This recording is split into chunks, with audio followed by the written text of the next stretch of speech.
ዘአብ ይባላል። ባለቤቱ እግዚአብሔርያ ትባላለች። ቅን ደግ በአካባቢው የተመሰገኑ ነበሩ። በየወሩ የቅዱስ ሚካኤልን በዓል ያዘክራሉ። የጋብቻ ፍሬ የአብራካቸው ክፋይ የሆነ ልጅ ግን አልነበራቸውም።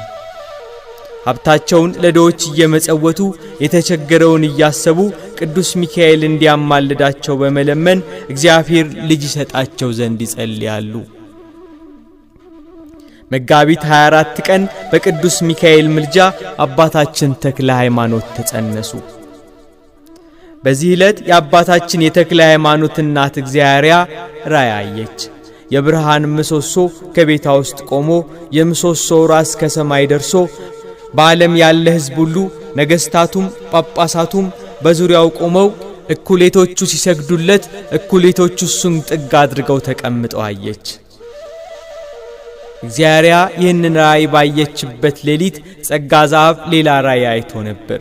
ከሚተኙበት አጎበር ስር ፀሐይ ሲወጣ ስፍር ቁጥር የሌላቸው ብርሃን ከዋክብት በክንፎቹ ላይ ተቀምጠው ለዓለም ሁሉ ሲያበራ እርሱም በራእዩ ተገርሞ ድምፁን አሰምቶ በመደነቅ ያለቅስ ያነባ ነበር። ሲነጋ ራእያቸውን ተነጋገሩ። በዚያ ወራት በእነርሱ ላይ ምን እንደሚሆን ግራ ገባቸው።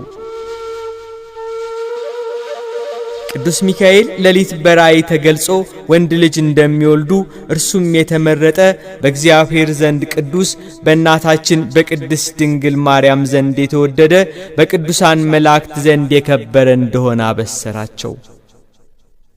እግዚአብሔር ለነሱ ያደረገላቸውን እያደነቁ እግዚአብሔርያ ከዳሞት ያመጣችውን የጌጧን ልብስ ሸጠው ለድሆችና ለጦም አዳሮች መጸወቱ።